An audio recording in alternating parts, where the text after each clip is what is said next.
Hello, my dear friends. Welcome back to this amazing new chapter. And in this particular video, we are going to start with a new chapter. Human physiology का chapter start करेंगे, body fluid and circulation. I know lecture बहुत दिनों बाद आ रहा है, but I was not feeling well, but कोई बात नहीं, अभी से हम स्टार्ट करेंगे and we are going to rock the chapters, we are going to understand NCERT line और सभी कुछ बहुत ही नॉर्मली बहुत अच्छे तरीके से हो जाएगा. So body fluid and circulation start करने से पहले सबसे पहले हम समझते हैं कि भाई इस चैप्टर का नाम बॉडी फ्लूइड एंड सर्कुलेशन रखने का कुछ तो तात्पर्य होगा, कुछ तो मीनिंग होगा. अब बॉडी फ्लूइड एंड सर्कुलेशन रखा है because in this particular chapter हम सारी चीजें रिलेटेड टू ब्लड बात करेंगे, ठीक है, यानी कि खून के रिश्ते के बारे में वो भी समझ में आ जाएगी. खून का रिश्ता क्या होता है भाई, everything we are going to study in this chapter detail. तो ये चैप्टर थोड़ा सा बड़ा है. क्यों बड़ा है आपको पता है? इसलिए नहीं बिकॉज ये हार्ड है, इसलिए बिकॉज ये ना बहुत ही मतलब एकदम लोएस्ट जो आपने 9th 10th में पढ़ा है वहां से लेकर हाईएस्ट जो आप 12th तक पढ़ोगे वहां तक इस पूरे चैप्टर में इंक्लूडेड है. तो हम स्टार्ट करते हैं विद अ चैप्टर जिसका नाम है बॉडी फ्लूइड एंड सर्कुलेशन.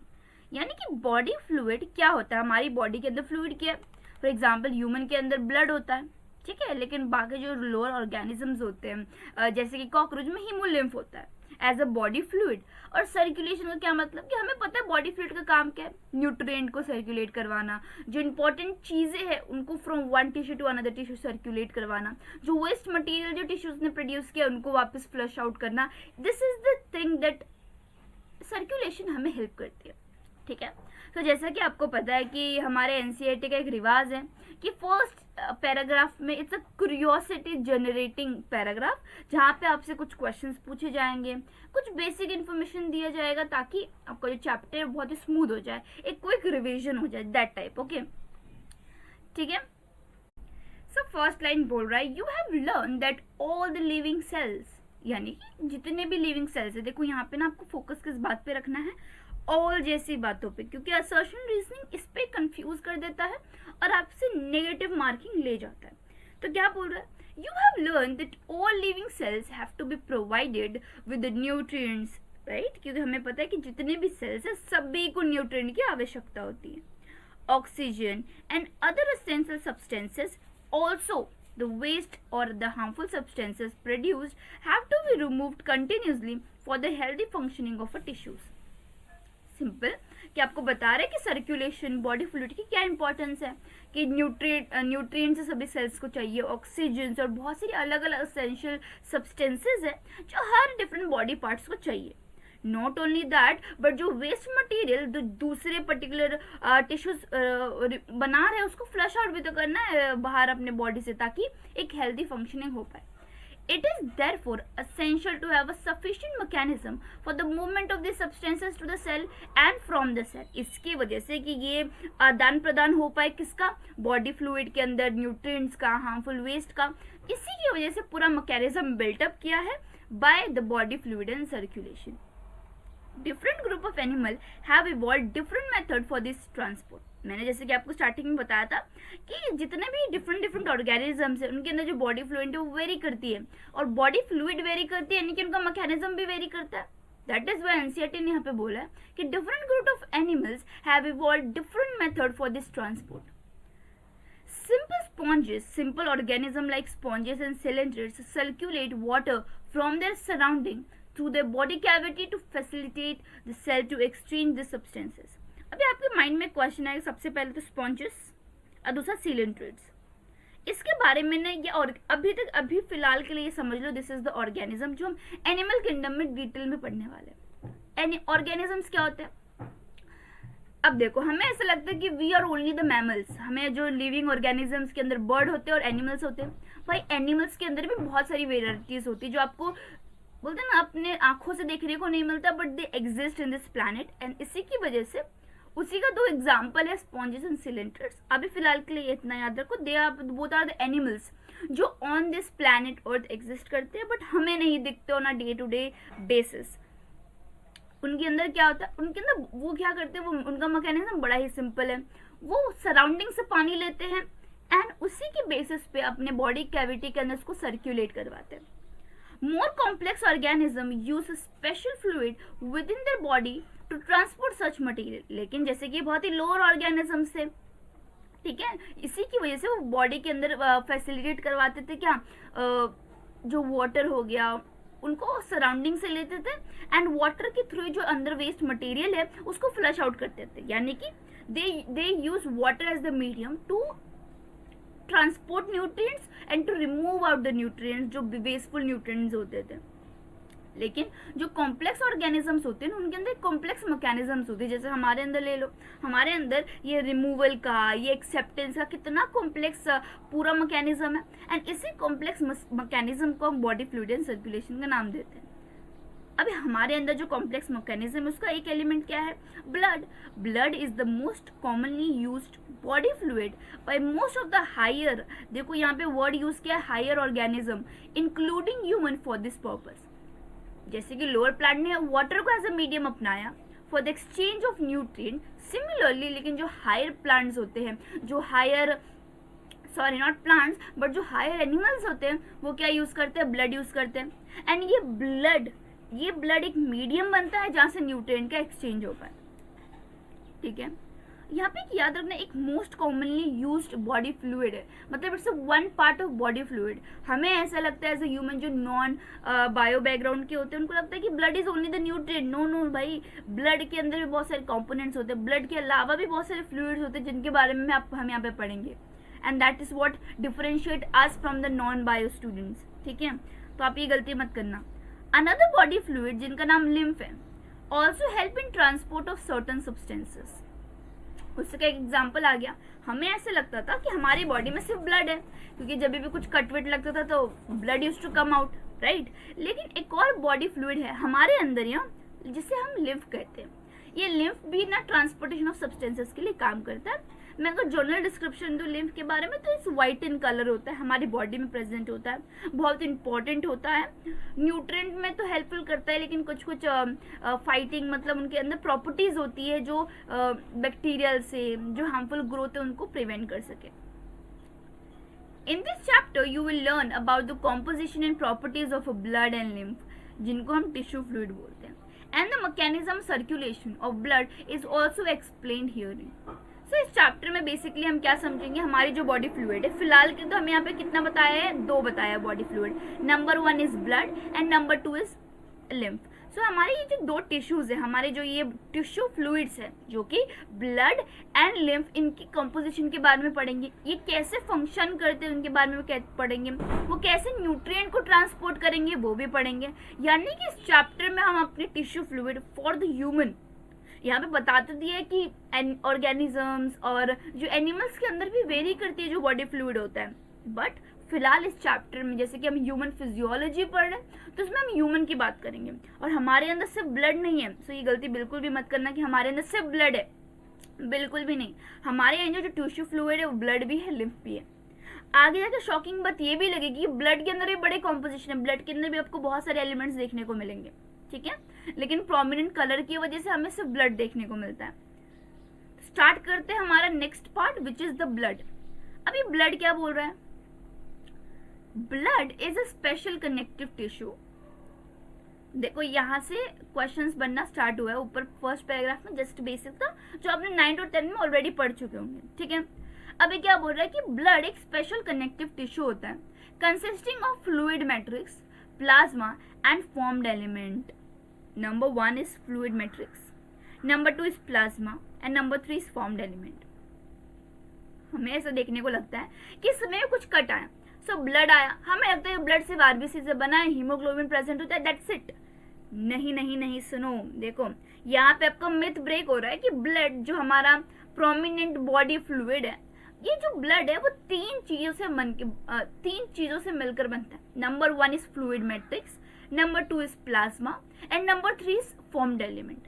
अभी हम ये तीनों को बहुत ही डिटेल में पढ़ने वाले कि भाई ये फ्लूइड मैट्रिक्स क्या है, ये प्लाज्मा क्या है और ये फॉर्म्ड एलिमेंट क्या है, ठीक है। तो याद रखना, blood is not only the RBC, blood in 3 चीजों का कॉम्पोजिशन है। Number 1 is fluid matrix, number 2 is plasma and number 3 is formed element. ये देखने में बेसिक है लेकिन क्वेश्चंस आते हैं, सो मेक श्योर मेरे साथ आप बोलेंगे कि ब्लड किन 3 चीजों से बनता है, fluid matrix, plasma and formed element. I hope इतना क्लियर है। अब इन 3 एलिमेंट्स में से हम सबसे पहले प्लाज्मा को समझेंगे कि प्लाज्मा एक्चुअली में है क्या। क्यों प्लाज्मा को सबसे पहले समझेंगे? तो नंबर 1, क्योंकि ब्लड के अंदर जो 3 कंपोनेंट, ये 3 जो एलिमेंट है उसमें सबसे ज्यादा पोर्शन कौन कवर करता है? प्लाज्मा। अब भाई ये प्लाज्मा है क्या, समझते हैं प्लाज्मा को हम। अभी जो प्लाज्मा है सबसे पहले उसकी वो दिखने में कैसा है, हम बोलते हैं looks doesn't matter but looks matter, क्योंकि प्लाज्मा को भी क्या किया है, प्लाज्मा को वो उन्होंने हमें लगता है लुक डजंट मैटर बट नहीं, लुक्स मैटर। ओके, इसी की वजह से प्लाज्मा आपको दिख रहा है ना, इसमें पहले डिस्क्रिप्शन वो दिखने में कैसा है, उसका कलर कैसा है, उसको रूप कैसा है वो डिस्क्राइब किया हुआ है। जैसे किसी का कलर रूप डिस्क्राइब किया हो ना तो बड़ा इंपॉर्टेंट हो जाता है क्वेश्चन के फॉर्म्स में। तो इसको समझते हैं, क्या बोल रहा है कि प्लाज्मा जो मेजर पोर्शन कवर करता है, plasma is a straw coloured होता है, विस्कस फ्लूइड होता है consisting nearly 55% of the blood. OMG, देखो क्या बोल रहा है कि जो प्लाज्मा है ना वो स्ट्रॉ कलर्ड है। स्ट्रॉ कलर में बोल सकती हूँ हल्का सा लाइटिश, थोड़ा सा येलोइश होता है, लाइट येलोइश कलर का होता है, that is nothing but straw colour. तो फिलहाल के लिए स्ट्रॉ कलर का मतलब कुछ और नहीं, लाइटिश येलो कलर समझ लो आप। तो प्लाज्मा दिखने में कैसा है? स्ट्रॉ कलर है। विस्कस कैसा पता है? हनी की कंसिस्टेंसी कैसी होती है? हनी की जो कंसिस्टेंसी मतलब वो ज्यादा फ्लूइड भी नहीं होता है, वो ज्यादा सॉलिड भी नहीं होता, वो कुछ मिडल में होता है, राइट। तो उसको ऐसी कंसिस्टेंसी को जैसे हनी में देखने को मिलता है, ऐसी कंसिस्टेंसी को हम विस्कस कंसिस्टेंसी बोलते हैं, यानी कि प्लाज्मा भी कुछ वैसा ही है। इसी की वजह से हमने क्या बोला ऐसे, विस्कस फ्लूइड। और ये प्लाज्मा जैसे कि मैंने बोला था कि ब्लड 3 चीजों से बन के बना हुआ है, उसमें से 55% ये कवर करता है। Can you imagine, more than 50% plasma consist करता है ब्लड का। So blood is not only blood 3 चीजों का मिलके बना है, right, fluid, matrix, plasma and formed element, और उसमें से प्लाज्मा 55% कवर अप करता है। अब वो ब्लड का 55% कंसिस्ट करता है, लेकिन प्लाज्मा जो खुद है ना वो 90 to 92% of plasma is water. अभी हम प्लाज्मा की बात करेंगे तो कंफ्यूज मत हो ना 55% और 90 to 92% में। 50 to 55% है ना वो कंसिस्ट करता है ब्लड का पोर्शन, लेकिन हम प्लाज्मा की बात करेंगे कि प्लाज्मा के अंदर क्या है। तो प्लाज्मा का 90 to 92% plasma is nothing but a water and protein, और जो बचा है ना 6 to 8% वो सिर्फ प्रोटीन है। तो प्लाज्मा सिर्फ 2 चीजों से मिलकर बना है, एक तो सबसे पहला क्या है, वाटर, जिसकी वाटर का इनटेक बहुत ज्यादा है, उसके अंदर प्लाज्मा कंसिस्टेंसी बहुत ज्यादा होती है, यानी कि 90 to 92% प्लाज्मा क्या है, वाटर है। उसमें से जो रिमेनिंग है ना वो जस्ट प्रोटीन है, ठीक है। और ये कौन सी प्रोटीन है उसका भी डिस्क्रिप्शन दिया हुआ है। Fibrinogen, globulin and albumin are the major proteins.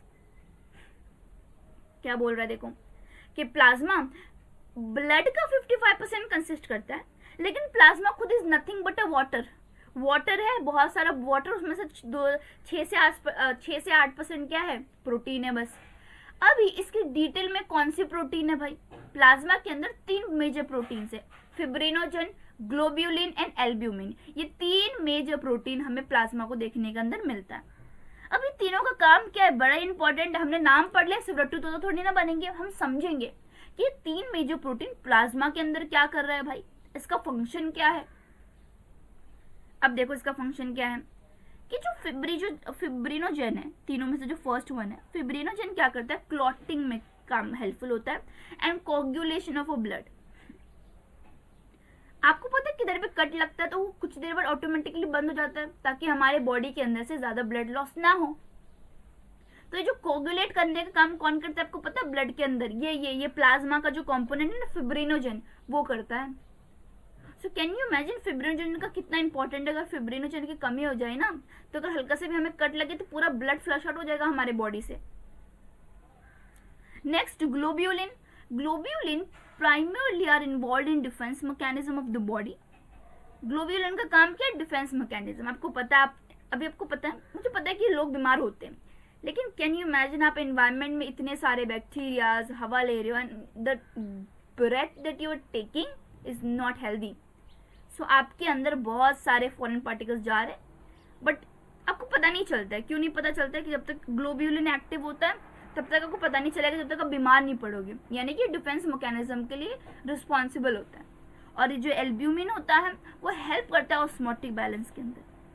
What is osmotic balance? This is the water content balance. आपको पता है you are not the same every time.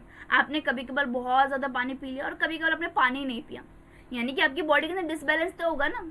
समझो किस दिन आपने पानी नहीं पिया तो क्या आपकी बॉडी एकदम डेड हो जाती है? आपको पता नहीं चलता, आपको मतलब आपको इतना इफेक्ट नहीं होता है, आपको इतना इफेक्ट पड़ता भी नहीं है. इसका रीज़न क्या है? एल्ब्यूमिन. क्योंकि एल्ब्यूमिन मेंटेन करता है कि जब भी कमी हो जाए ना तो कुछ ऐसा मैकेनिज्म को फॉलो करेगा कि हमारे बॉडी के अंदर एक लेवल ऑफ वाटर प्रेजेंट हो. लेकिन हमारी बॉडी के अंदर बहुत ज़्यादा पानी हो गया तो उसका भी मैकेनिज्म फॉलो अप करता है, ऑस्मोटिक बैलेंस को मेंटेन करता है कि हमारे ब्लड के ट्रांसपोर्टेशन के लिए कुछ भी प्रॉब्लम ना आए. अब प्लाज्मा के अंदर ना कुछ कुछ अमाउंट ऑफ मिनरल्स भी प्रेजेंट होते हैं, जैसे कि हो गया sodium, calcium, magnesium, bicarbonate, chloride etcetera. ये सब कुछ कुछ एलिमेंट्स होते हैं, कुछ कुछ मिनरल्स प्रेजेंट होते हैं जो हेल्पफुल होते हैं कुछ ना कुछ मैकेनिज्म के लिए. Glucose, amino acid, lipids, etc. are also present in plasma as they are always in the transient in a body. Factors for coagulation or clotting of a blood are also present in the plasma in an inactive form. Plasma without clotting factor is called serum. सबसे important line यही है कि plasma, देखो क्या बोल रहा है, सबसे important लाइन है. इतनी इंपॉर्टेंट लाइन है ये ना कि आपको उस पर क्वेश्चन मिलेगा कि प्लाज्मा विदाउट क्लॉटिंग फैक्टर. जैसे कि मैंने बताया कि फिब्रिनोजन का काम क्या? क्लॉट करना. तो क्लॉट करने के अंदर ना कुछ कुछ हमें मिनरल्स की ज़रूरत होती है, कुछ कुछ फैक्टर्स की ज़रूरत होती है. सो प्लाज्मा के अंदर क्या प्रेजेंट है? ये फिब्रिनोजन प्रेजेंट है, राइट, यानी कि क्लॉटिंग फैक्टर प्रेजेंट है. लेकिन अगर मैंने प्लाज्मा में से ये क्लॉटिंग फैक्टर निकाल लिया, तो हमारे पास जो बचता है हम उसे क्या नाम देते हैं? सीरम नाम देते हैं. तो याद रखना ये हमेशा 10 बार आप याद रखना. ये क्या याद रखना है कि plasma without clotting factor is nothing but a serum. याद रखना, क्वेश्चन पक्का ही आएगा और मुझे याद करोगे कि हाँ दीदी ने बोला था क्वेश्चन आएगा, और ये आ गया कि प्लाज्मा के अंदर से जितने भी फिब्रिनोजन हैं, जितने भी clotting factors, what are the factors. अब आपका क्वेश्चन आया होगा कि फिब्रिनोजन तो हमें पता चल गया कि हाँ वो क्लॉटिंग के लिए, कोगुलेशन ऑफ ब्लड के लिए रिस्पॉन्सिबल होता है, लेकिन what are this extra factors? ये एक्स्ट्रा फैक्टर समझो कुछ ऐसा बोलते हैं ना, ऐसा बूस्ट होता है, एनर्जी बूस्टर आप पीते हो. क्यों पीते हो? ताकि आपके पास एनर्जी तो है लेकिन थोड़ा और बूस्ट हो जाए, राइट. सिमिलरली फिब्रिनोजन अपना क्लॉथिंग का, अपना कोगुलेशन का काम करता ही है, लेकिन उसको बूस्ट करने के लिए कुछ कुछ फैक्टर्स हमारे प्लाज्मा के अंदर पाए जाते हैं. लेकिन जब मैंने प्लाज्मा के अंदर से क्लॉटिंग फैक्टर निकाल दिया तो जो हमारे पास बचता है that is nothing but a serum. Clear है? अब हमने देखा था कि ना ब्लड के अंदर 3 कंपोनेंट होते हैं, फ्लूइड मैट्रिक्स, प्लाज्मा और फॉर्म्ड एलिमेंट. अब फ्लूइड मैट्रिक्स, प्लाज्मा और फॉर्म्ड एलिमेंट के बाद हमारे पास नंबर आती है डिटेल में पढ़ने के लिए फॉर्म्ड एलिमेंट.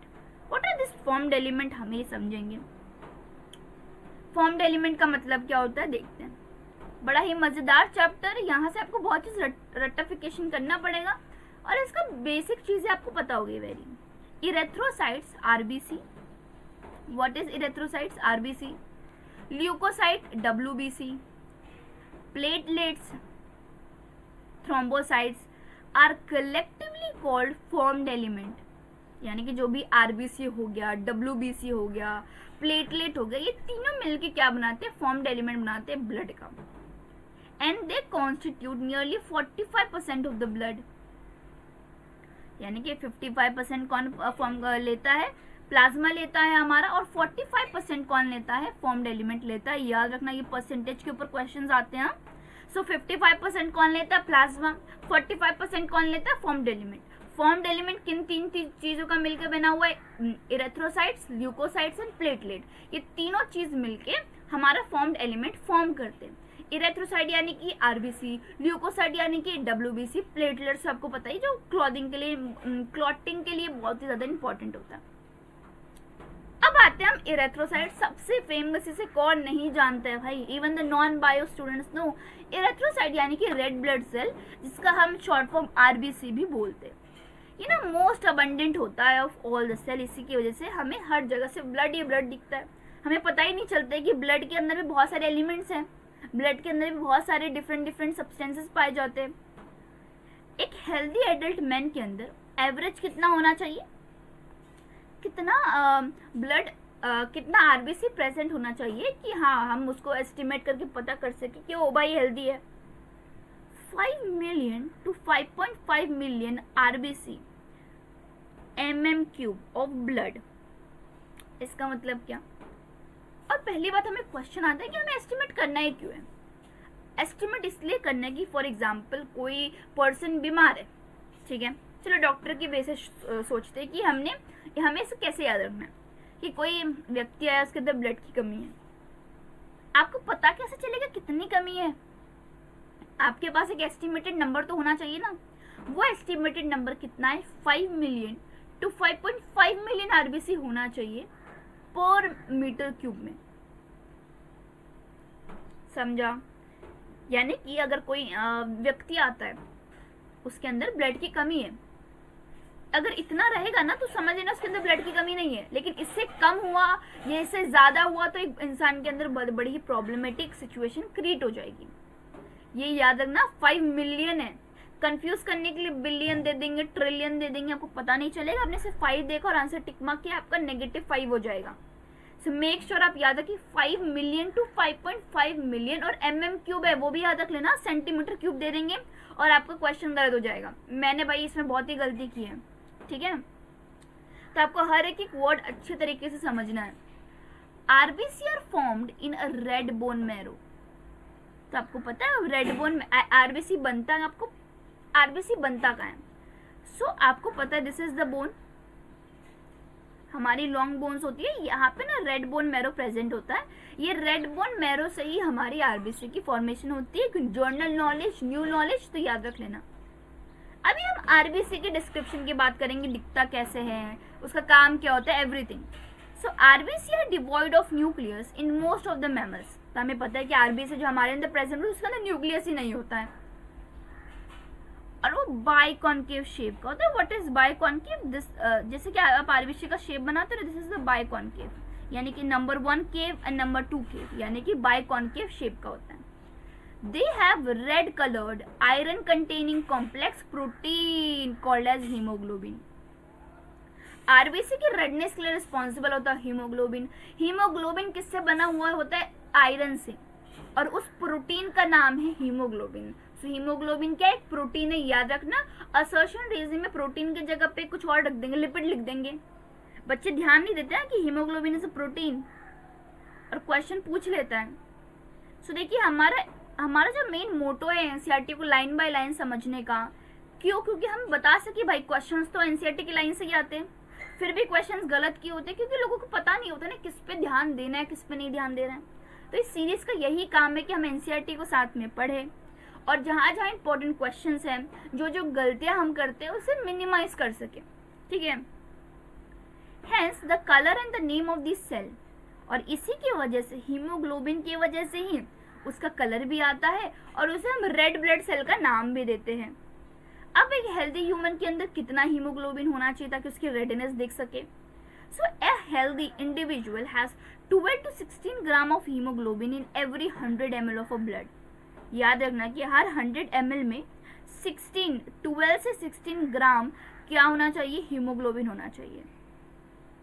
इससे एक और क्वेश्चन आता है, एडवांस लेवल आता है कि अगर 100 ml में 12 to 16 ग्राम्स है, तो हमने किसी एक भी स्टैंडर्डाइज को ले लिया, 12 ग्राम ले लिया, तो 200 ml में कितने होंगे? सबको पता है ना, यूनिटरी मेथड से आ जाएंगे. क्रॉस मल्टीप्लाई करोगे तो 100 into x is equals to कितना होगा? 200 इंटू 12. अब ये x को ढूंढना है तो ये 100 नीचे आ जाएगा, यानी कि 200 इंटू 12 डिवाइडेड बाय 100. ये 0 0 चला गया. 24 ग्राम प्रेजेंट होना चाहिए अगर 200 ml लिया. तो ये यूनिटरी मेथड वाले क्वेश्चंस भी आते हैं, ठीक है. सो मेक श्योर आप ये भी ध्यान रखें कि इस पे वैरायटीज कैसी आ सकती है. तो आपको याद रखना है, परसेंटेज याद रखना है, कितने ग्राम से कितने लीटर कितने ml ऑफ ब्लड्स में होता है. यहाँ पे ना 100 लीटर दिया हुआ है और आपको कुछ चेंज करके लीटर्स के फॉर्म में भी दे सकता है. सो मेक श्योर आप लीटर्स के फॉर्म में भी याद रखिए. These molecules play a significant role in transport of respiratory gases. Of course, red blood cell का काम क्या है?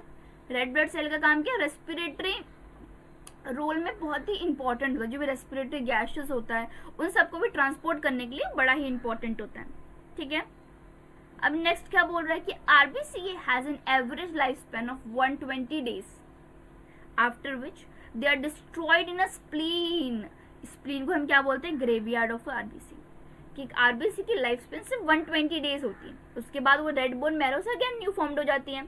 तो ये जो 120 डेज है वो कहाँ पे जाके मरती है? उसका ग्रेवयार्ड क्या है? उसका ग्रेवयार्ड का नाम है स्प्लीन. तो स्प्लीन एक ऐसा स्थान है जहाँ पे आपको सारे मरे हुए आरबीसी देखने को मिलेंगे. और आरबीसी कितने दिनों तक जिंदा रह सकता है? 120 डेज तक. तो देखिए उसमें लर्न करना बहुत ही ज्यादा है, आपको बार बार पढ़ना पड़ेगा. That's it. परसेंटेज याद करना है. आरबीसी कितना होना चाहिए कि एवरेज के अंदर, हीमोग्लोबिन कंटेंट कितना होना चाहिए, आरबीसी की लाइफ स्पैन कहाँ पे होती है, आरबीसी कहाँ, आरबीसी का ग्रेवयार्ड कौन सा, एवरीथिंग डिटेल ऑफ आरबीसी. अब बोल रहा है ल्यूकोसाइट. ल्यूकोसाइट होता है डब्ल्यूबीसी, एवरीबॉडी नोज. इवन तो बच्चे को भी पता है कि आरबीसी का मतलब डिफेंस मैकेनिज्म के लिए रिस्पॉन्सिबल होता है.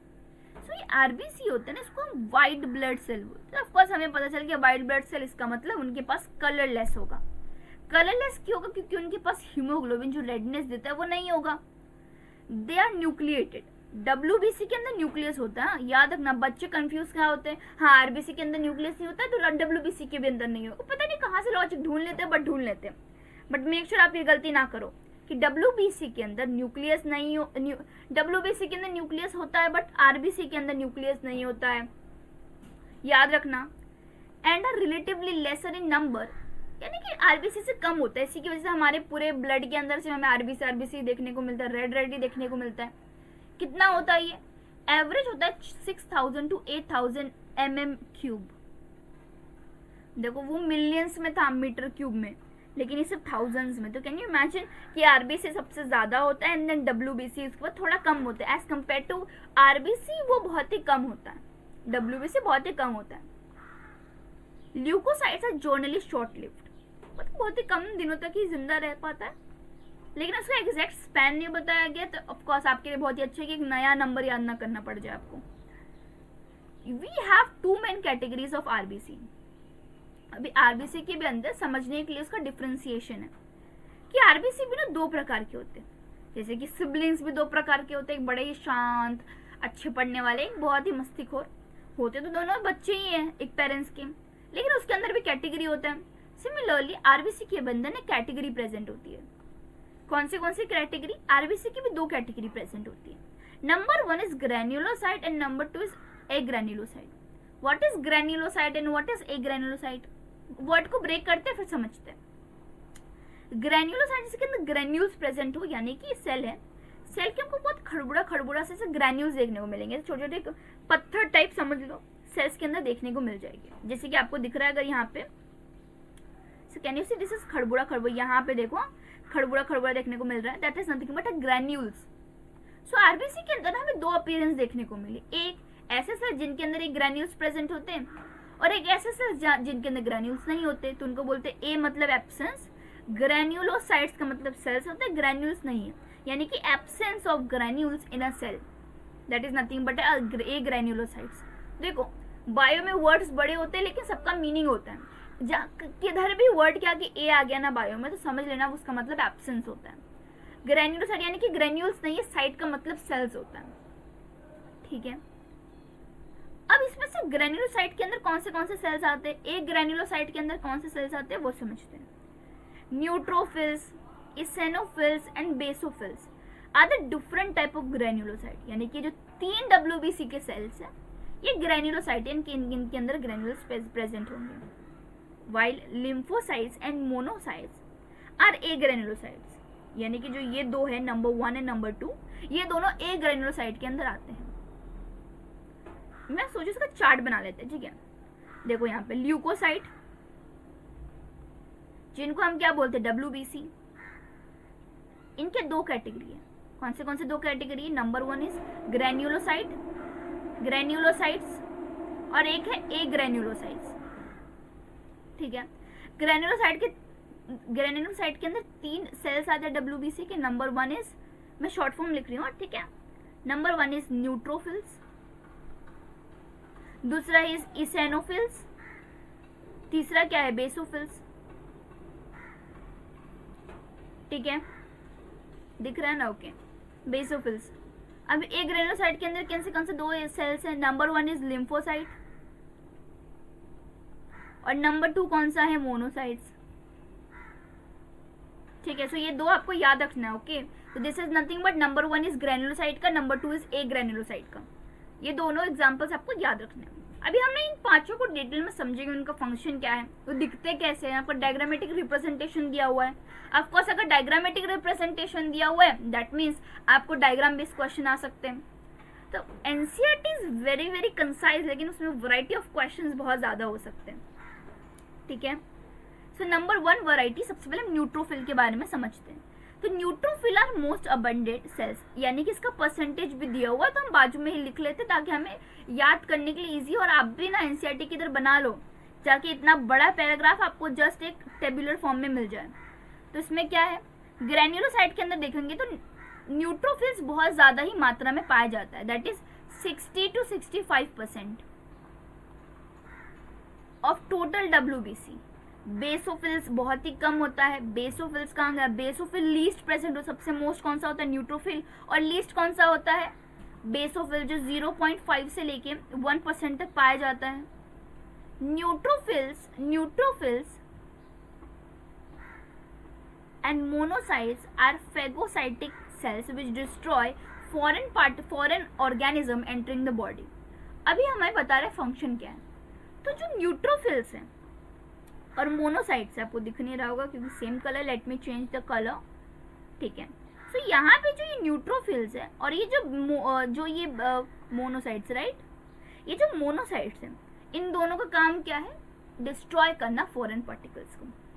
बेसोफिल, ये जो बेसोफिल है वो सिक्रीट करता है histamine, serotonin and heparin etcetera and are involve in the inflammatory reactions. आपको पता है कि कुछ भी चीज़ आपको अगर बाइट करता है तो वहाँ पे रेडनेस हो जाती है, स्वेलिंग हो जाती है, वहाँ पे थोड़ा सा इन्फ्लेमेशन स्टार्ट हो जाता है। सो ये जो तीनों रिएक्शन आपको देखने को मिलता है, स्वेलिंग, इन्फ्लेमेशन और वो सूज जाना, ये तीनों कौन करवाता है? ये तीनों हॉर्मोन्स करवाते हैं। ये तीनों जो सिक्रीट करते हैं हिस्टामिन, सेरोटोनिन एंड हेपेरिन, ये तीनों मिलकर कराते हैं। अब उसका रीजन क्या है? आपको ऑफकोर्स किसी चीज़ ने बाइट किया, उन्होंने यानी कि किसी फॉरेन ऑर्गेनिज्म ने अपने बॉडी के अंदर का जो भी सब्सटेंस है वो हमारे ब्लड में सिक्रीट करना चाहा, तो ऑफकोर्स वो ब्लड में हमारे मिक्स ना हो जाए तो क्या करते हैं? डिस्ट्रॉय करने लग जाते हैं। और रेडनेस क्यों हो जाता है? रेडनेस इसलिए हो जाता है क्योंकि सारे WBC वहाँ पे इकट्ठा हो जाते हैं और एकदम इंस्टेंटेनियसली अटैक करते हैं। वहाँ पे ब्लड, जहाँ पे जो ब्लड वेसल है वो भी डायलेट हो जाता है, इसके से रेडनेस आ जाए, बहुत ज़्यादा रेड हो जाता है क्योंकि जो ब्लड है वहाँ पे बहुत ज़्यादा डायलेट हो जाती है, यानी कि उनका डायमीटर ऑटोमेटिकली बढ़ जाता है। क्यों बढ़ता है? जितना ज़्यादा डायमीटर होगा उतने ज़्यादा WBC आएंगे, जितने ज़्यादा WBC आएंगे उतनी ज़्यादा फटाफट फाइटिंग होगा और फटाफट वो जो फॉरेन पार्टिकल है वो डिस्ट्रॉय हो जाएगा। और वो जो WBC के अंदर जो कंपोनेंट है जो ये सब सारा चीज़ करता है that is nothing but your basophils. Eosinophils क्या करता है? रेजिस्ट करता है फंक्शन को। इसेनोफिल्स, अभी हमारे एक न्यू WBC दैट इज इसेनोफिल्स। ये देखा कि WBC का सभी काम क्या होता है? Something related to defend. हमारी बॉडी के अंदर जितने भी फॉरेन पार्टिकल्स होते हैं उनमें से किसी ने एक को डिफेंड करना इज द फंक्शन। जितने भी फैमिली मेम्बर्स आपको WBC के देखेंगे सबका कुछ ना कुछ काम है जिसमें डिफेंडिंग का काम होगा।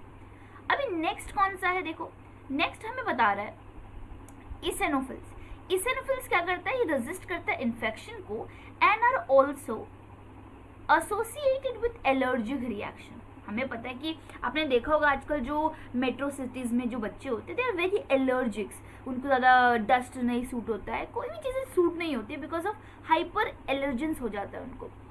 अभी ये जो इसेनोफिल्स है वो करता क्या है कि कोई भी फॉरेन पार्टिकल्स आ गया कि हमारी बॉडी में जो नुकसान पहुंचा सकता है, कुछ एलर्जी क्रिएट कर सकता है, उसको फाइट करने के लिए रेडनेस हो जाना। आपको पता है रेडनेस क्यों होता है? ताकि ब्लड वहाँ पे डायलेट हो। जैसे कि मैंने आपको बताया कि ब्लड डायलेट होगा, जितना ज़्यादा ब्लड डायलेट होगा उतनी ज़्यादा क्वांटिटी ऑफ ब्लड बढ़ेगी, और जैसे ही क्वांटिटी ऑफ ब्लड बढ़ेगी यानी कि WBC का अमाउंट भी बढ़ेगा, तो बहुत सारे WBC एक साथ आके उस पर्टिकुलर फॉरेन पार्टिकल के ऊपर अटैक कर सकते हैं। बोलते हैं झुंड वाला अटैक, कि वो बहुत जल्दी डिस्ट्रॉय हो जाए। तो देखो आपको सभी जितने भी RBC के सब टाइप्स बताया ना, सभी के फंक्शंस क्या है, वो क्या करते हैं, उनका नाम क्या है, उनकी क्वांटिटी क्या है, उनकी परसेंटेज क्या है, सभी चीज़ें पता होनी चाहिए। क्वेश्चन आते हैं, एनसीईआरटी का हर एक लाइन आपको पता होनी चाहिए, ठीक है।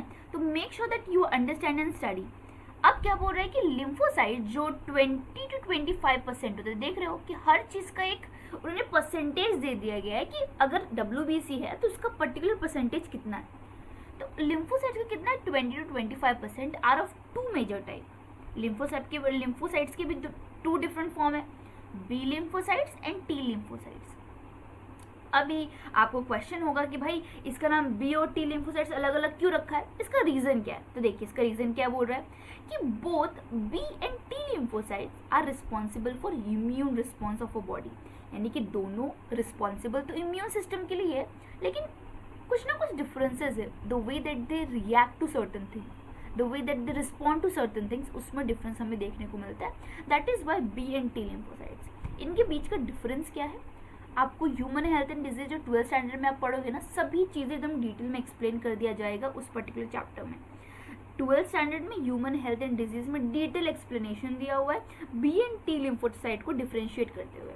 सो मेक श्योर अभी आप फिलहाल के लिए क्या याद रखो कि बी और टी लिम्फोसाइट्स क्या करते हैं, इम्यून सिस्टम के लिए रिस्पॉन्सिबल होते हैं। किस वे में होते हैं, कैसे हमारी बॉडी से इंटरेक्ट करते हैं, everything in the upcoming chapters. Platelets are also called as thrombocytes. अभी प्लेटलेट का डिफरेंट नाम दिया हुआ है, दैट इज थ्रोम्बोसाइट्स। तो आपको पता है ना बहुत सारी प्रॉब्लम्स होती है कि प्लेटलेट कम नहीं होना चाहिए, बिकॉज हमें बेसिक पता है कि प्लेटलेट का काम क्या है, किधर भी वुंड हुआ हो, ब्लीडिंग हो रही हो, ब्लीडिंग को स्टॉप करना, ये सारा काम प्लेटलेट करता है। प्लेटलेट की मैकेनिज्म कैसी है वो अभी हम नेक्स्ट सेक्शन में, इसी चैप्टर में नेक्स्ट पार्ट में पढ़ने वाले हैं। तो प्लेटलेट को जैसे कि हम थ्रोम्बोसाइट्स बोलते हैं, तो ऑफकोर्स उसका भी रीजन होगा कुछ। So platelets are also called as thrombocytes. Make sure that you learn this. And are cell fragment produce from megakaryocytes, very very important, कि जो प्लेटलेट्स है वो किससे फॉर्म होते हैं, वो मेगा कैरियोसाइट्स से फॉर्म होते हैं। And what is the mega karyocytes, मतलब मेगा कैरियोसाइट्स के टुकड़ों से बना हुआ है। फॉर एग्जाम्पल रोटी है, रोटी के बहुत सारे टुकड़े हैं, वो रोटी के टुकड़ों को is nothing but a cell fragment. तो platelet is also a cell fragment. अब मेगा कैरियोसाइट्स कहाँ पे मिलता है, it is a special cell in bone marrow. तो ये पर्टिकुलर बोन मैरो है, उसका एक स्पेशल सेल है जिसका नाम क्या है, मेगा कैरियोसाइट्स। ये मेगा कैरियोसाइट्स के टुकड़ों से बना हुआ क्या है, हमारे platelets in a simple term. तो आपको याद क्या रखना है कि प्लेटलेट्स किसका बना हुआ है, platelets is nothing but a cell fragment. किसका सेल फ्रेगमेंट है, मेगा कैरियोसाइट्स का। And what is megakaryocytes, ये ना कुछ स्पेशलाइज सेल्स प्रेजेंट होते हैं कहाँ पे, बोन मैरो में। तो इतनी चीज़ें आपको पता होनी चाहिए। मोस्ट इंपॉर्टेंट कि ब्लड में नॉर्मली कितना होना चाहिए, 1,50,000 to 3,50,000 के अराउंड प्लेटलेट हमें होना चाहिए हमारे बॉडी के अंदर इन अ mm3। Platelet can release a variety of substances, most of which are involved in coagulation और clotting of a blood। यानी कि कहीं पे भी ब्लीडिंग हो रही है उसको स्टॉप करने के लिए, ताकि हमारे ब्लड से ज़्यादा, हमारे बॉडी से ज़्यादा ब्लड बाहर ना जाए और कुछ डेफिशिएंसी क्रिएट ना हो, तो उसको स्टॉपेज। फॉर एग्जांपल लीकेज, जैसे किसी पाइप में लीकेज होता है तो उसे स्टॉप किया जाता है। सिमिलरली हमारी बॉडी से कोई जो ब्लड है वो लीक ना करे, उसकी रिस्पॉन्सिबिलिटी किसे दी हुई है, प्लेटलेट को। A reduction in the number can lead to a clotting disorder which will lead to excessive loss of blood from the body। अब देखो ये ना बहुत ही, ये जो लाइन है ना, इसमें आपको आंसर भी बताना है, बहुत सारे आंसर भी मिल गए होंगे। अब आपको कमेंट में क्या मुझे बताना है कि ये किस बीमारी के बारे में बात कर रहे हैं, किस डिजीज़ के बारे में बात कर रहे हैं, कि अगर प्लेटलेट का नंबर रिड्यूस हो गया तो हमारी बॉडी में बहुत सारी प्रॉब्लम्स हो सकती है। और ये डिजीज़ में होता है very common disease in India. Do let me know कि वो कौन सा डिजीज़ है, ठीक है। सो यहाँ पे हमारा प्लेटलेट खत्म होता है। व्हाट इज प्लेटलेट, फटाफट इस पूरे पैराग्राफ को समराइज कर लेते हैं कि प्लेटलेट को हम थ्रोम्बोसाइट्स भी बोलते हैं, ठीक है। साइट्स मतलब सेल, यानी कि थ्रोम्बो यानी कि something related to platelet. Thrombocytes क्या होता है, it's just a cell fragment. किसका सेल फ्रेगमेंट होता है, मेगा कैरियोसाइट्स का। And what are megakaryocytes, ये स्पेशल सेल्स होते हैं जो बोन मैरो में पाए जाते हैं। अब ब्लड में ना normally something around 1,50,000 to 3,50,000 platelet होने चाहिए। ये यूनिट याद रखना, यूनिट में घुमा देते नीट वाले लोग। So make sure you learn the unit की यूनिट क्या होता है। सेंटीमीटर क्यूब दे देगा और सेम नंबर दे देगा, गलत हो जाएगा। So make sure you focus on this unit. Main important ये नंबर भी याद रखना है, ठीक है। अब क्या बोल रहे हैं कि platelet can release a variety of substances, different substances को रिलीज कर सकता है। और यहाँ पे एक डिजीज का भी नाम बताया हुआ है कि अगर इसमें कुछ रिडक्शन हुआ so that can lead to a disease जो बहुत ही कॉमन है, and I want you to tell me in the comment box. Okay, अभी हम नेक्स्ट पार्ट पे चलते हैं, that is blood group. I know सभी के अंदर क्यूरियोसिटी होता होगा कि भाई किस बेसिस पे हम ब्लड ग्रुप ए, बी बोलते हैं, बी प्लस बोलते हैं, ए प्लस बोलते हैं, ओ पॉजिटिव बोलते हैं, ओ नेगेटिव बोलते हैं। Everything is answered in this particular section. तो ब्लड ग्रुप्स क्या होते हैं, हमें पता है कि हर एनिमल्स की, हर ह्यूमन में भी बहुत सारे डिफरेंसेस होते हैं। तो ह्यूमन में जैसे कि बहुत सारे डिफरेंसेस होते हैं, तो इसमें ब्लड ग्रुप को समझते हैं। बड़ा ही इंटरेस्टिंग सेक्शन है, बट हाँ क्वेश्चंस भी अच्छे आते हैं। तो चलिए इस कंसेप्ट को अच्छे तरीके से हम समझते हैं। तो ब्लड ग्रुप्स क्या होते हैं? As you know, blood of human being differ in a certain aspect though it appear to be similar. Of course सभी के ब्लड रेड होते हैं, दिखने में तो बहुत सिमिलैरिटीज होती है, लेकिन वेरिएशन हमें देखने को मिलता है किसमें? ह्यूमन बीइंग के अंदर। Various type of grouping of blood has been done, यानी बहुत सारे ग्रुप्स प्रेजेंट हुए हैं कि ग्रुपिंग हुआ है कि अब ब्लड ग्रुप ए होता है, ब्लड ग्रुप बी होता है, ब्लड ग्रुप ए भी होता है।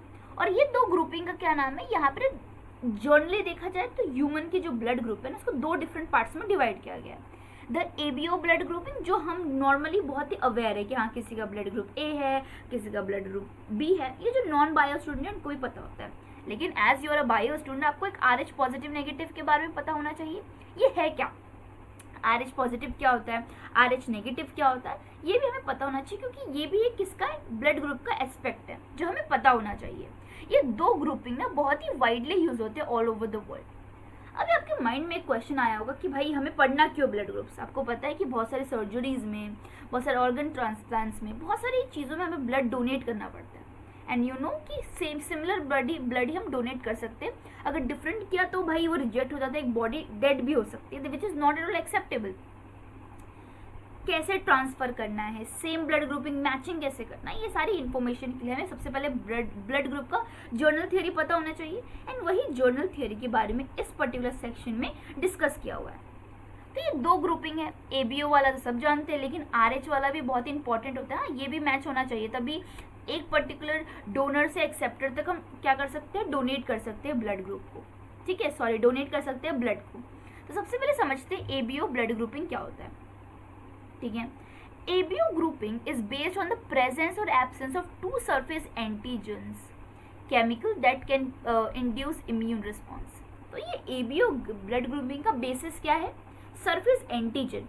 एंटीजन क्या होता है? देखो, एंटीजन ना जस्ट अ केमिकल है जो किसी भी ना पर्टिकुलर सेल के ऊपर प्रेजेंट होता है, और ये एंटीजन रिस्पॉन्सिबल होता है ट्रिगर करने के लिए, ताकि कोई एंटीबॉडी इससे अटैच्ड हो और एक इम्यून रिस्पॉन्स क्रिएट हो सके। In short, what is ABO blood grouping? कि हमने देखा कि देखो स्टार्टिंग से समझते हैं what is ABO blood grouping. ABO blood grouping is nothing but ये बेसिस है based on surface antigen. What is surface antigen? Antigen देखो बायो वाला का काम होता है कि बहुत ही सिंपल चीज़ को एक बायोलॉजिकल टर्म में डिफाइन करना, जिसकी वजह से वो थोड़ा हार्ड अपीयर होने लगे, but it's not at all hard at all.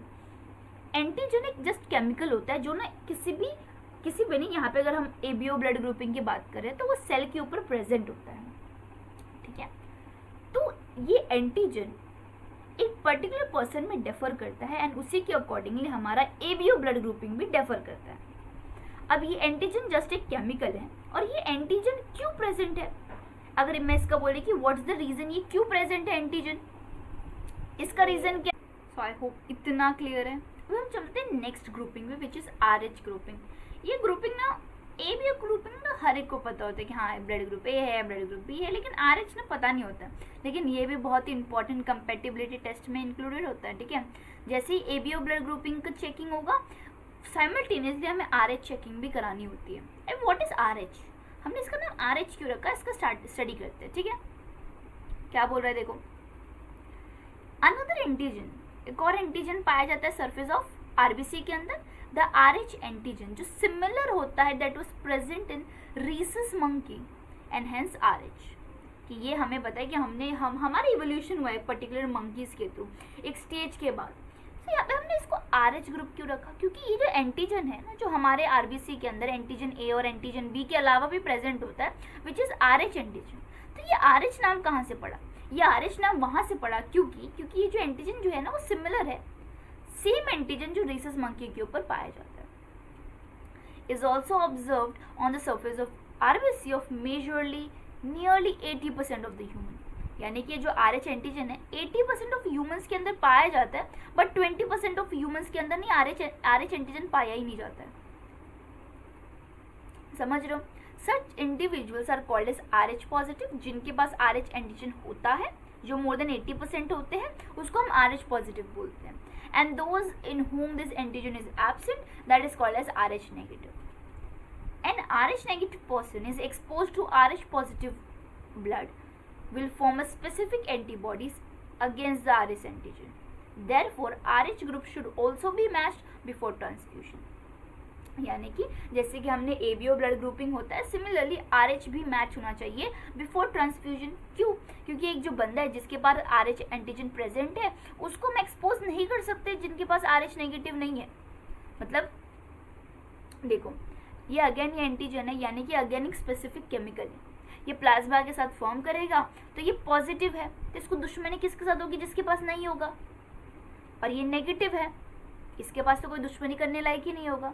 इसके लिए जो RH नेगेटिव है ना, मतलब इसके पास कोई एंटीजन ही नहीं है ना, कोई एंटीजन ही नेगेटिव है, तो उसके पास अगर RH पॉजिटिव वाला ब्लड आएगा, यानी जिसके पास एक न्यू एंटीजन है वो आएगा, तो उसके RH नेगेटिव के लिए ये तो फॉरेन पार्टिकल ही हुआ ना. यानी कि फॉर एग्जाम्पल समझो, एक एग्जाम्पल लेते हैं. For example sushi, not common in India but common in Korea. ठीक है, हमारे इंडिया में वो कॉमन नहीं है. जब फर्स्ट टाइम आएगा तो हमें एक्सेप्ट करने के लिए एज सुशी को हमारे डाइट में बहुत टाइम लगेगा. मतलब हम उसकी तरफ एक नेगेटिव रिस्पॉन्स शो कर सकते हैं बहुत मोस्टली.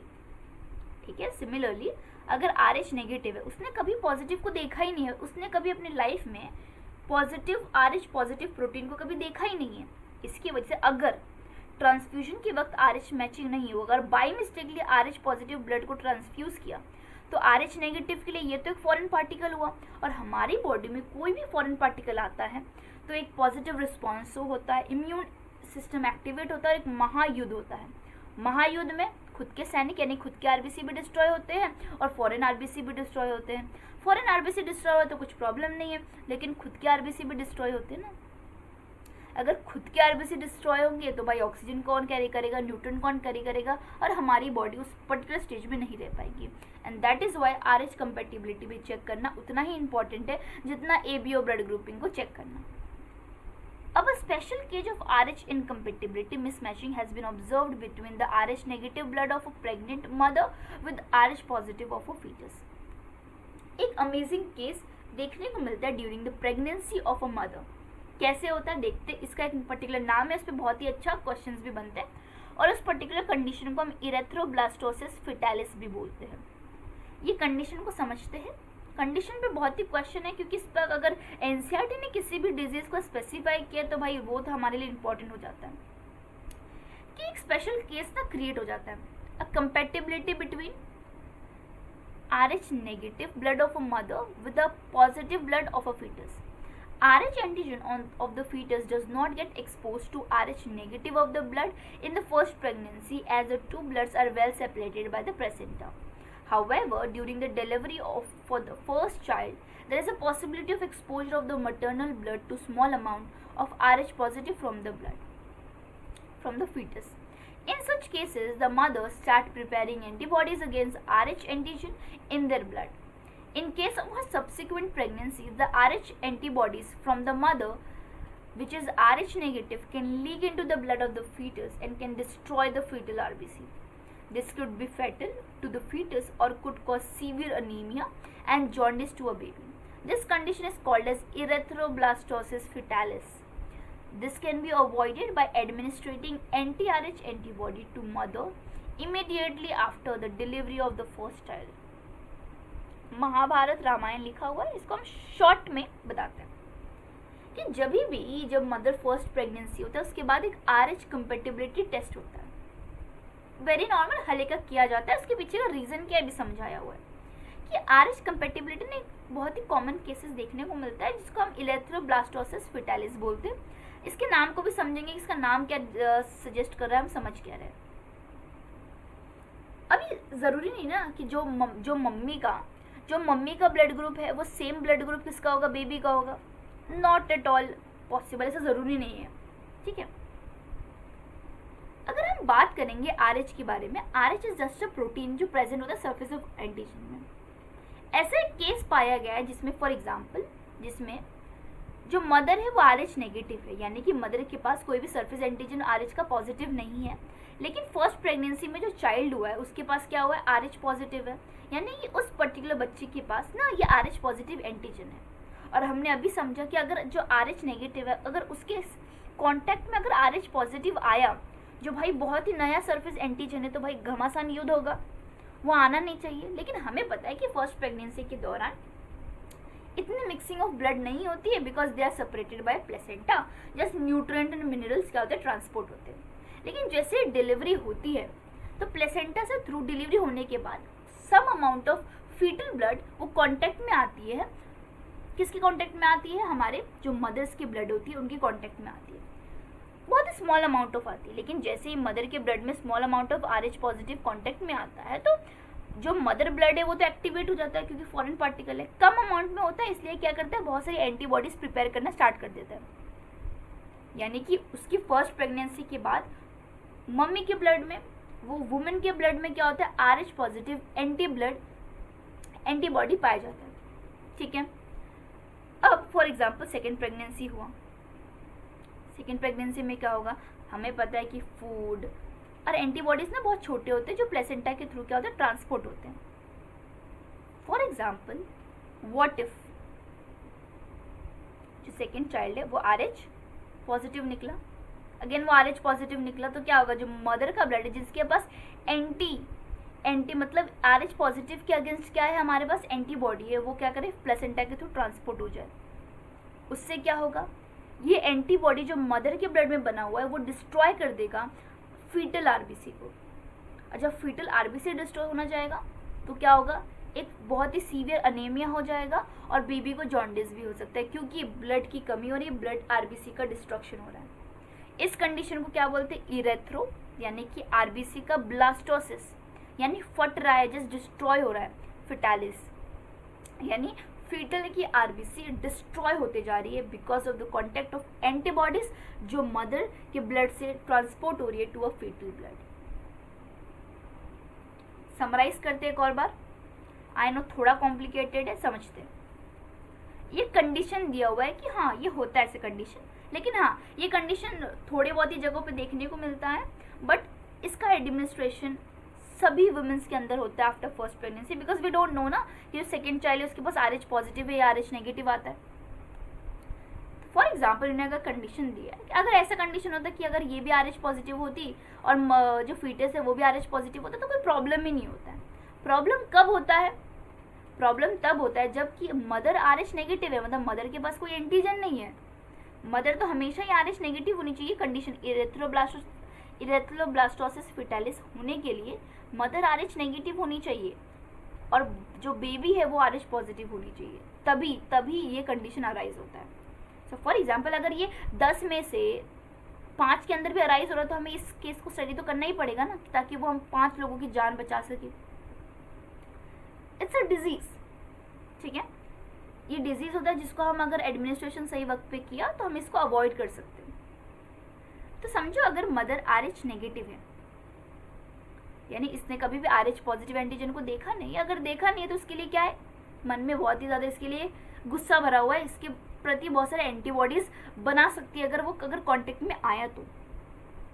हमें पता है कि अगर फीटल RBC है वो RH पॉजिटिव है, यानी उन दोनों के बीच में लड़ाई हो सकता है अगर उनका ब्लड कांटेक्ट में आए तो।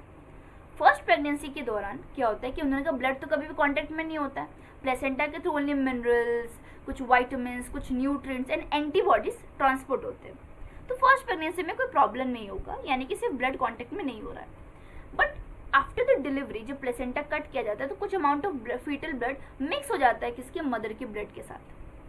स्मॉल अमाउंट ऑफ अगर ब्लड मिक्स हो गया उनके साथ, यानी कि RH पॉजिटिव वाला ब्लड मिक्स हुआ किसके साथ, RH नेगेटिव वाले ब्लड के साथ, यानी कि जो मदर ब्लड है वो एक्टिवेट हो जाएगा फॉरेन पार्टिकल के लिए। अगर एक्टिवेट हो जाएगा तो हमें पता है कि वो एंटीबॉडीज बनाना बहुत ही ज़ोरों शोरों से स्टार्ट कर देगा, क्योंकि उससे पता है कि फॉरेन का अटैक हुआ है, फॉरेन पार्टिकल का अटैक हुआ है।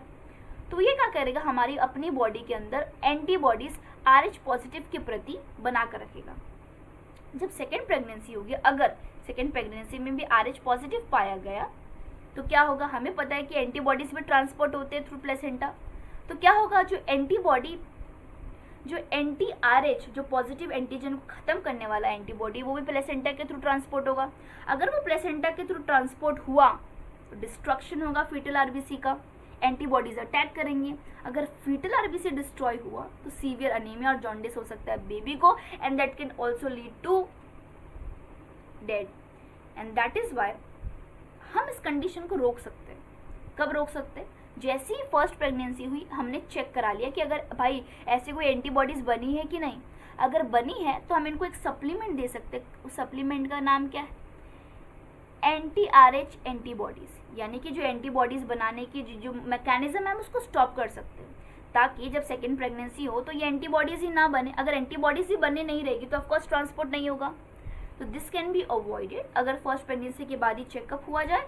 और अगर एंटीबॉडीज बनी है तो एंटी-RH एंटीबॉडीज सप्लीमेंट्स दी जाए, ताकि क्या होगा, एंटीबॉडीज बनना बंद हो जाएगी और सेकेंड प्रेगनेंसी में कुछ भी कॉम्प्लिकेशन नहीं आएगी।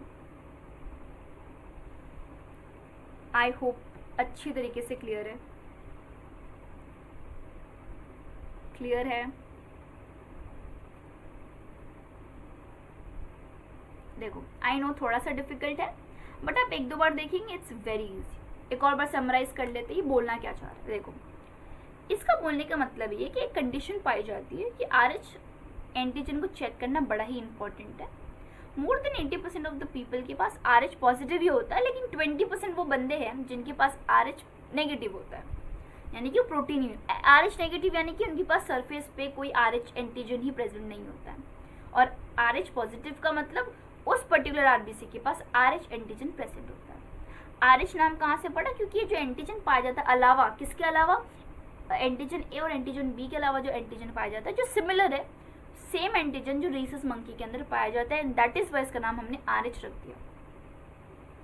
एक बंदा जो RH नेगेटिव है, यानी उसने कभी RH को देखा ही नहीं है, उसके जीवन में कभी RH नामक कोई केमिकल आया ही नहीं, अगर उसके कांटेक्ट में RH नामक कोई केमिकल आए तो उसके लिए तो ये भाई फॉरेन पार्टिकल बन जाएगा। तो फॉरेन पार्टिकल बन जाएगा तो ऑफकोर्स एंटीबॉडीज का निर्माण होगा। अगर एंटीबॉडीज का फॉर्मेशन होगा तो घमासान युद्ध होगा। युद्ध को अवॉइड करना है, इसी की वजह से हम RH नेगेटिव को RH पॉजिटिव नहीं दे सकते। बट ये याद रखना, हम RH पॉजिटिव जिसके पास एंटीजन है उसको हम RH नेगेटिव दे सकते।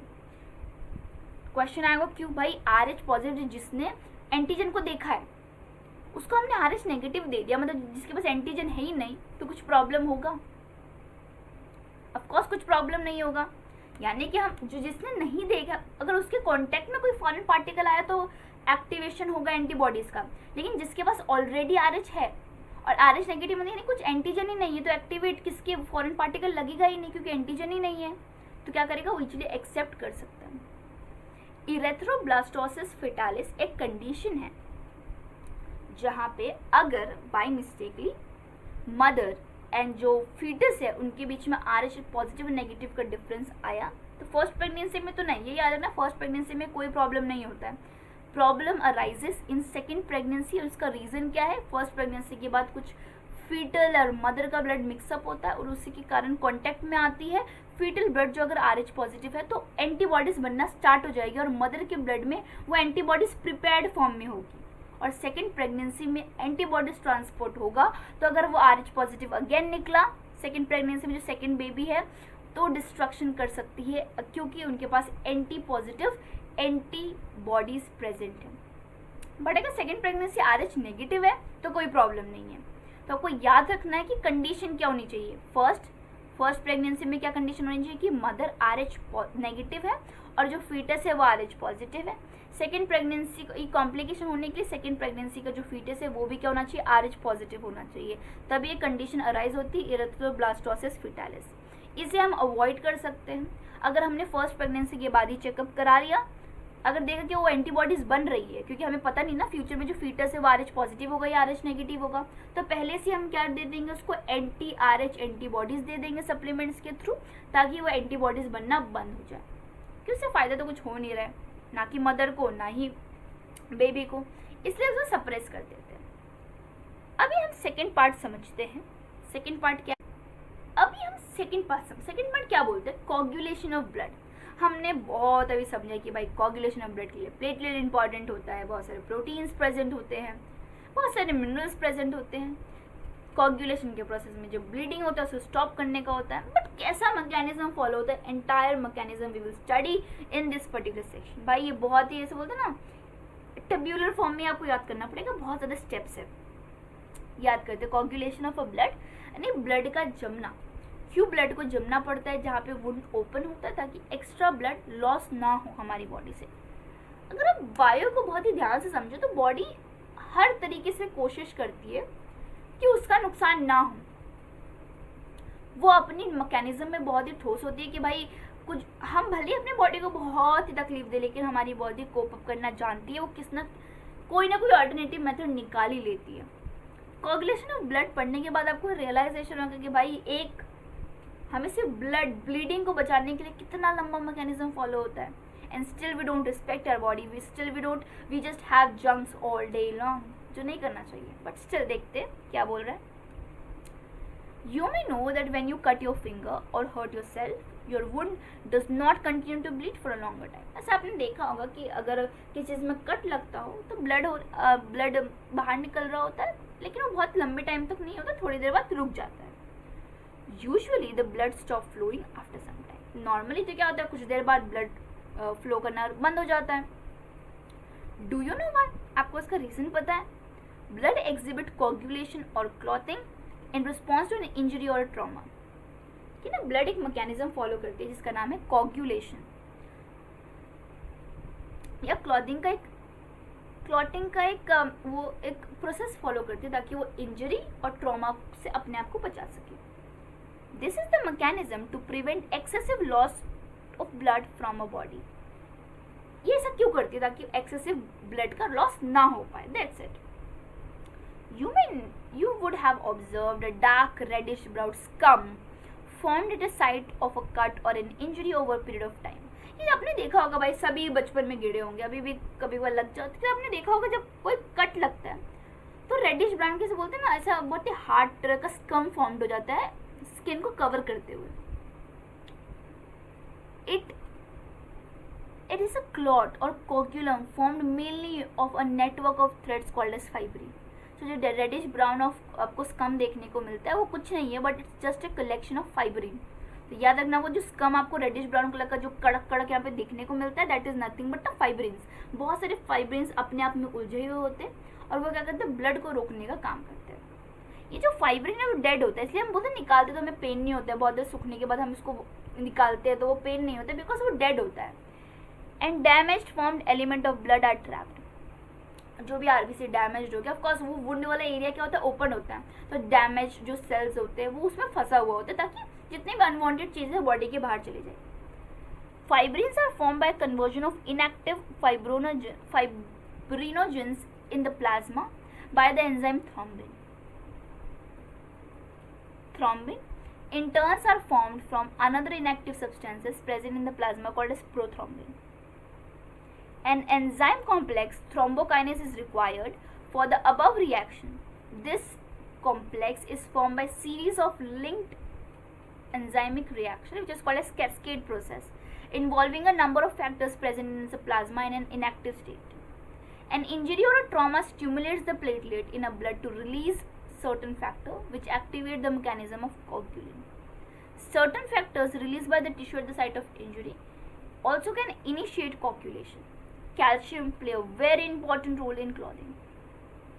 पढ़ने के बाद कुछ नहीं समझ में आएगा जब तक हम इसको टेबुलर फॉर्म में नहीं करेंगे, क्योंकि एनसीईआरटी ने खुद बोला it's a cascade process. What is cascade process? देखो यहाँ पे लिखा हुआ है, this is a cascade process. Cascade process क्या होता है? यानी कि एक के बाद एक फॉलो होना, एक पर्टिकुलर बोलते हैं सीरीज को फॉलो करना कि पहले ये हुआ, देन ये होगा, देन ये होगा। That is nothing but this cascade process. तो स्टार्ट कैसे होती है कि जैसे भी किधर इंजरी होती है तो उसके आजू बाजू जो टिश्यूज प्रेजेंट होते हैं ना, वो सिग्नलिंग भेजते हैं, वो एक्टिवेट करते हैं कोगुलेशन के प्रोसेस को। कोगुलेशन का फाइनल प्रोडक्ट क्या, फिब्रिन बनना चाहिए, फिब्रिन बनेगा तभी जाके कोगुलेशन होगा। फिब्रिन कैसे एक्टिवेट करते हैं देखो, मतलब यहाँ पे उल्टा, पहले ना हम उल्टा जाएंगे, उल्टा प्रोसेस को फॉलो करेंगे, अब देखेंगे। यानी कि हमारा फाइनल प्रोडक्ट फिब्रिन होना चाहिए, जो डेड है, जो स्कम को फॉर्म करके, यानी कि जो अल्टीमेटली ब्लड को रोकेगा। अब यहाँ पे क्या बोला कि फिब्रिन कैसे बनता है, इनएक्टिव फाइब्रिनोजन, यानी कि फाइब्रिनोजन, आई होप आपको विजिबल है, ओके। सो फाइब्रिनोजन जो इनएक्टिव फॉर्म में ब्लड के अंदर प्रेजेंट होता है, ठीक है, वो एक्टिवेट होता है फाइब्रिन में। यहाँ पे क्या बोल रहा है देखो, लाइन को भी समझेंगे हम कि fibrin which is dead and damage, यहाँ तक हो गया।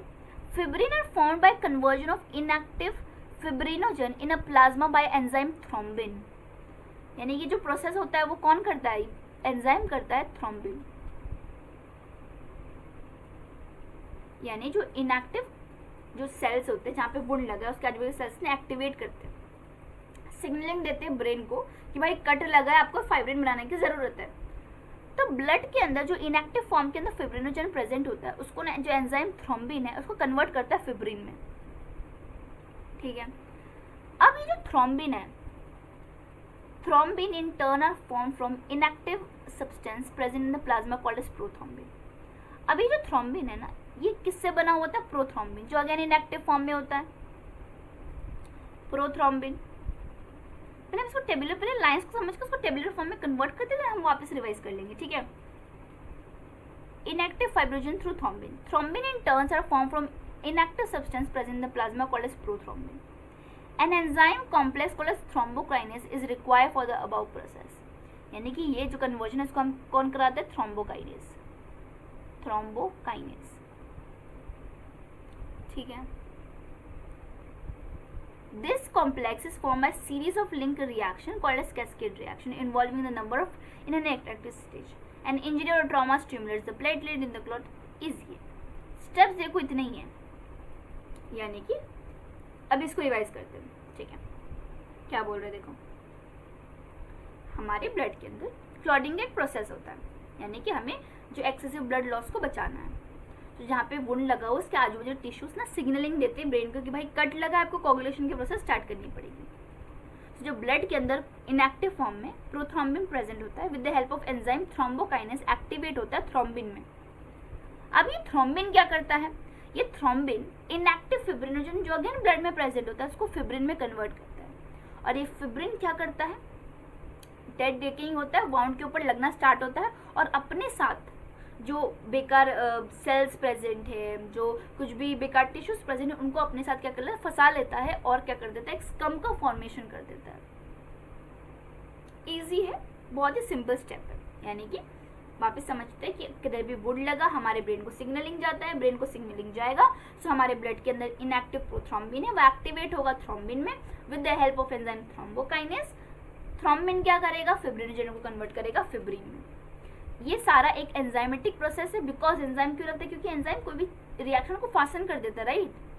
सो एंजाइमेटिक रिएक्शन होना जरूरी है, वरना भाई ब्लीडिंग अब हुआ, कोगुलेशन 10 घंटे बाद होगा तो भाई पूरा ब्लड लॉस हो ही जाएगा, तो फायदा क्या होगा कोगुलेशन का। तो everything should be very instant. इसी की वजह से हम क्या करते हैं, एंजाइम का सहारा लेते हैं। इतना क्लियर है, ओके। अब अगर आप ये पैराग्राफ नहीं भी पढ़ोगे तो चलेगा, सब जस्ट ये जो फ्लो चार्ट बनाया उसको याद कर लेना, दैट्स इट। क्योंकि मैंने लाइंस को ही फ्लो चार्ट में कन्वर्ट किया और हमने समझा भी है लाइंस को, ठीक है। तो नेक्स्ट पे चलते हैं विच इज टिश्यू फ्लूइड। हमें लगता था कि भाई सिर्फ ब्लड टिश्यू फ्लूइड है, लेकिन एक और टिश्यू फ्लूइड हमारे बॉडी में पाया जाता है विच इज ऑल्सो इम्पॉर्टेंट। हमारे बॉडी में जितने भी एलिमेंट्स है सभी का अपना अपना क्रूशियल रोल है, ठीक है। अब जैसे कि देखते क्या बोल रहा है यहाँ पे कि as a blood passes through a capillary in a tissue, जैसे कि हमें पता है ब्लड एक प्रॉपर रूट को फॉलो करती है, आर्टरीज, वेन्स एंड कैपिलरीज के थ्रू टिश्यू तक जाती है। Some water along with many small water soluble substances move out into the spaces between the cells, leaving the larger protein and most of the formed element in the blood vessels. क्या आपको पता है blood vessels जाती है, capillaries का formation करती है। तो क्या करती है, ब्लड वेसल्स के थ्रू क्या करता है, यहाँ पे ब्लड जाता होता है, लेकिन कहीं ना कहीं गैपिंग भी प्रेजेंट होती है टिश्यूज़ के बीच में, कैपिलरीज के बीच में। तो जब ये जो गैप के थ्रू क्या होता है कि कुछ कुछ स्मॉल प्रोटीन्स जो वाटर सॉल्युबल होता है और वाटर इन पतले जो होते हैं स्पेसेस के बीच स्पेसेस के थ्रू बाहर आ जाते हैं, वो ब्लड कैपिलरीज को छोड़ के बाहर आ जाते हैं। और ये जो बाहर आते हैं इसको हम क्या बोलते हैं, वो रिलीज आउट होते हैं, कॉल्ड एज इंटरस्टिशियल फ्लूइड और टिश्यू फ्लूइड। और यही फ्लूइड जो ब्लड कैपिलरी से ड्रेन आउट होके आते हैं इन शॉर्ट, यानी कि कहीं कहीं गैपिंग हो जाता है तो वाटर और कुछ वाटर सॉल्युबल्स है, लेकिन लार्जर प्रोटीन और जो इंपॉर्टेंट फॉर्म्ड एलिमेंट्स है वो ब्लड के थ्रू ही जाते हैं, लेकिन जो छोटे मोटे वाटर सॉल्युबल्स होते हैं वो गैप के थ्रू बाहर आ जाते हैं। और यही फ्लूइड जो बाहर स्पेस में प्रेजेंट होता है उसको हम क्या बोलते हैं, इंटरस्टिशियल फ्लूइड और टिश्यू फ्लूइड। ठीक है, okay. It has the same mineral distribution and that's of plasma. Plasma के थ्रू ना थोड़ा बहुत सिमिलर है, क्योंकि प्लाज्मा में भी क्या था भाई, more than 90 to 95% plasma content था, more than 90 to 95% water content था, कुछ सॉल्युबल मिनरल्स थे, कुछ प्रोटीन्स थे, सिमिलर। इसलिए हमने बोला है कि इसका डिस्ट्रीब्यूशन ना मिनरल डिस्ट्रीब्यूशन की तरफ से सिमिलर है। तो याद रखना, इस पर सेशन रीजनिंग आ सकता है कि it has a similar mineral distribution as that of plasma. Exchange of nutrient, gases, etc. between the blood and the cell always occur through this fluid. और ये fluid interstitial space में present होता है, इसकी वजह से जो ट्रांसपोर्टेशन किसका होता है, न्यूट्रिएंट का, गैसेस का, इसके थ्रू ही होता है, मतलब इससे गुजर के ही जाना पड़ता है। An elaborative network of vessels called as lymphatic system collects this fluid and drain it back to the major vein. अरे ये इंटरस्टिशियल फ्लूइड है, ऑफ कोर्स इसके अंदर भी कुछ कुछ बेकार चीज आ जाती होगी, and that is why interstitial fluid को भी ड्रेन आउट कर लेता है और एक लिम्फेटिक सिस्टम का फॉर्मेशन करता है। और ये लिम्फेटिक सिस्टम जो होता है वो क्या करते हैं, जितने भी टिश्यू फ्लूइड है उसको अगेन ड्रेन आउट कर देती है इनटू अ मेजर वेन। ठीक है, the fluid present in the lymphatic system is called as lymph. और ये जो फ्लूइड जो लिम्फ के अंदर प्रेजेंट होता है, जो इंटरस्टिशियल फ्लूइड को अगेन कलेक्ट करता है, इसको हम क्या बोलते हैं, लिम्फ बोलते हैं। लिम्फ जो कलरलेस फ्लूइड है कंटेन करती है some specialized lymphocytes which are responsible for the immune response for a body. Lymph is also an important carrier for nutrient, hormone etcetera. Fats are observed through the lymph in lacteal present in interstitial fly. ये जो last line है आपको नहीं समझेगा, पता है क्यों, क्योंकि ये जो सेम वर्ड है आपने डाइजेशन एंड एब्जॉर्प्शन में पढ़ा होगा कि लिम्फ जो एक इंपॉर्टेंट कैरियर होता है न्यूट्रिएंट का।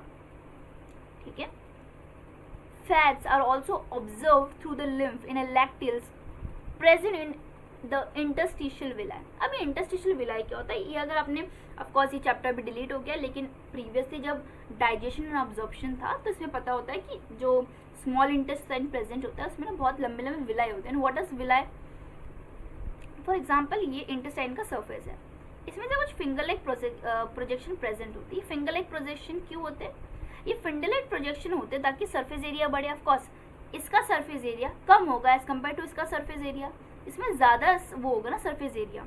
तो पहली बार सरफेस एरिया को बढ़ाने के लिए, दूसरी बात एब्जॉर्प्शन के लिए यहाँ पे सही था, ये बहुत ही ईजिली एब्जॉर्ब हो जाता था। सो इसी विलाई के अंदर एक लैक्टियल प्रेजेंट होता है। What is lacteal, nerve veins जो प्रेजेंट होता था इस विलाई के अंदर। उस विलाई क्या करता था, फैट को ऑब्जॉर्ब करता था। इट्स अ मेजर वेन जो इसके अंदर प्रेजेंट होता था, और यहाँ पे क्या होता था, फैट का एब्जॉर्प्शन होता था। ये इतना डिटेल में आपको इंपॉर्टेंट भी नहीं है क्योंकि आपका डाइजेशन एंड ऑब्जॉर्प्शन डिलीट हो गया। लिम्फ, तो आई होप इतना लिम्फ का आपको क्लियर हुआ होगा। In short what is lymph अगर मैं बात करूँ तो बचा हुआ चीज़ जो ब्लड सर्कुलेट हो रहा है उसमें से अगर कुछ मतलब गैपिंग वेपिंग में वाटर तो वाटर सोल्यूबल चीज़ें बाहर आ जाती है, उससे बाहर जो कंटेंट प्रेजेंट होता है उसको एक नया नाम दे दिया है ताकि उसको बुरा ना लगे।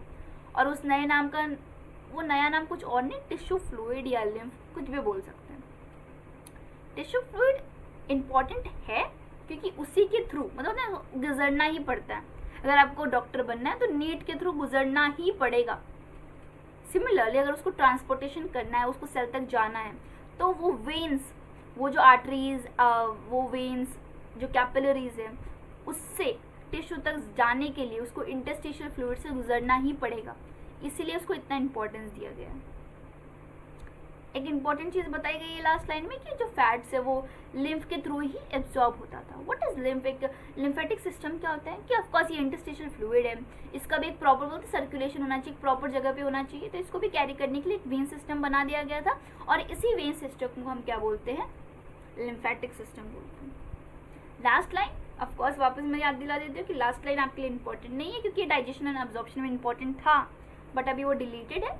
बट यहाँ पे दिया है तो हम थोड़ा समझ लेंगे कि भाई मैंने आपको बता दिया कि विलाई क्या है, just a finger like projection जो प्रेजेंट होता था किसमें? इंटेस्टाइन में, ताकि एब्जॉर्प्शन एरिया, सरफेस एरिया बढ़े, ज़्यादा एब्जॉर्प्शन हो। इसी विलाई के अंदर एक कैपिलरी पास होती थी जिस कैपिलरी का नाम लेक्टियल था। क्यों अलग नाम दे दिया भाई? क्योंकि इसके अंदर फैट का एब्जॉर्प्शन होता था, जो एब्जॉर्ब करना इतना आसान तो नहीं था लेकिन एब्जॉर्ब हो जाता था, एंड दैट इज वाई हमारा फैट एब्जॉर्प्शन इजिली हो पाता था बिकॉज ऑफ द लेक्टियल्स। तो यहाँ पे हमारा पार्ट 1 खत्म होता है एंड आई होप दैट आपको हर लाइन समझ में आ रही होगी, and if you have any doubt please please please ask me. NCERT की लाइन को समझो बिकॉज एनसीईआरटी सभी पढ़ते हैं बट सभी के 360 और 360 नहीं आते because they do some of the mistakes, और मैं नहीं चाहती कि वो मेरे स्टूडेंट्स वो मिस्टेक करें, and that is we are together learning and understanding each and every line. And आपको ऐसा लेक्चर किधर भी नहीं मिलेगा, trust me, because nobody literally read each and every line, और समझाना it's a very hectic and long process. सभी आते नोट्स पढ़ा देते, notes are important, you have to have a understanding, but question जहाँ से आते हैं उसे भी पढ़ो। And it is sometimes very boring to study NCERT alone because I know it's just a letter सब जगह लिखा हुआ है, बस हमें समझना है। And sometime NCERT कुछ ऐसा लिखता है जो हमें समझ में भी नहीं आता, it's okay, बट हमें हर लाइन समझने के क्वेश्चन आते हैं। एंड इस सीरीज में मैं वो भी बता रही हूँ कि गलतियाँ मैंने कौन सी की थी और कहाँ से किस लाइन से क्वेश्चन आ सकता है, क्योंकि इम्पॉर्टेंट ये है कि हमें समझना क्वेश्चंस किस वैरायटीज के आ सकते हैं, क्या क्या मिस्टेक्स कर सकते हैं, तो make sure that you avoid it. तो मिलते हैं next video with next part which is the circulatory pathway. Circulation कैसे होता है, हार्ट के बारे में समझेंगे, ब्लड फ्लो कैसे होता है, एवरीथिंग इंटरेस्टिंग। उसका बेसिक आपने थोड़ा बहुत तो लोअर स्टैंडर्ड में पढ़ा ही होगा, इसका थोड़ा एडवांस लेवल मजा आएगा, सर्कुलेशन को अच्छे तरीके से समझेंगे। Till then meet you in the next video, till then bye bye.